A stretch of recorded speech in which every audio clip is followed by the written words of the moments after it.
Assalamualaikum warahmatullahi wabarakatuh. Nama saya Nurul Alia Usman dengan NIM 21416002521. Di sini saya akan menjelaskan tentang bias gender. Yang pertama yaitu menjelaskan tentang definisi bias gender. Bias gender itu terjadi apabila salah satu pihak dirugikan sehingga mengalami ketidakadilan. Yang dimaksud ketidakadilan di sini adalah apabila salah satu jenis gender lebih baik keadaan, posisi, dan kedudukannya. Bias gender tersebut bisa saja terjadi pada laki-laki maupun perempuan. Akan tetapi, khususnya di Indonesia, bias gender ini lebih dirasakan oleh kaum perempuan. Pembahasan kedua yaitu bentuk-bentuk bias gender. Yang pertama yaitu marginalisasi atau suatu proses peminggiran akibat perbedaan jenis kelamin yang mengakibatkan kemiskinan. Konsep ini muncul karena konsep gender dimaknai sama dengan seks.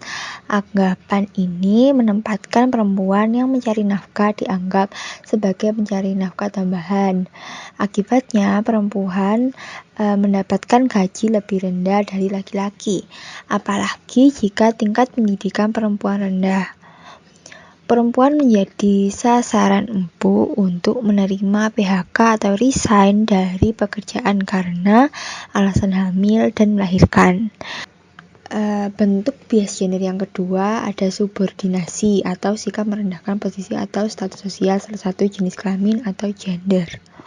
Sebagai contoh yaitu kekerasan fisik maupun non-fisik yang dilakukan oleh suami terhadap istrinya. Di dalam rumah tangga atau bisa disebut dengan KDRT, biasanya pelaku KDRT ini melakukan kekerasan seperti pemukulan, penyiksaan, pemerkosaan yang mengakibatkan perasaan tersiksa dan tertekan. Yang ketiga ada kekerasan, yaitu tindak kekerasan baik fisik maupun non-fisik yang dilakukan oleh salah satu jenis kelamin atau sebuah institusi keluarga, masyarakat, atau negara terhadap jenis kelamin lainnya. Contoh dari kekerasan ini seperti pemerkosaan, KDRT, prostitusi, pelecehan seksual, ataupun eksploitasi seks. Yang keempat yaitu beban ganda. Beban ganda yaitu membebankan tugas-tugas yang tidak profesional dan tidak imbang, yang mengakibatkan menurunnya kualitas hidup. Dalam hal ini biasanya diterima oleh salah satu jenis kelamin.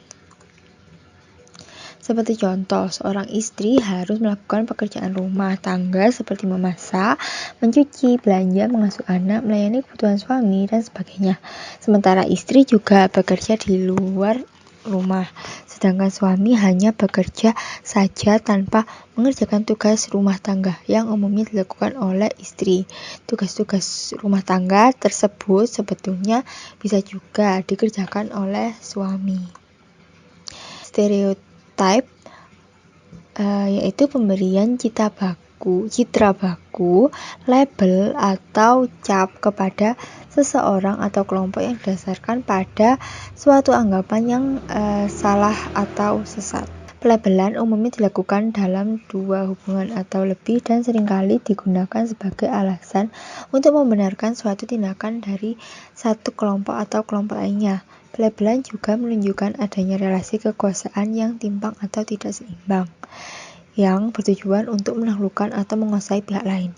Pelabelan negatif menimpa perempuan, seperti anggapan bahwa perempuan dianggap cengeng, suka digoda, perempuan tidak rasional, emosional, perempuan tidak bisa mengambil keputusan penting, dan lain sebagainya. Pembahasan yang ketiga yaitu tentang dampak dari adanya bias gender.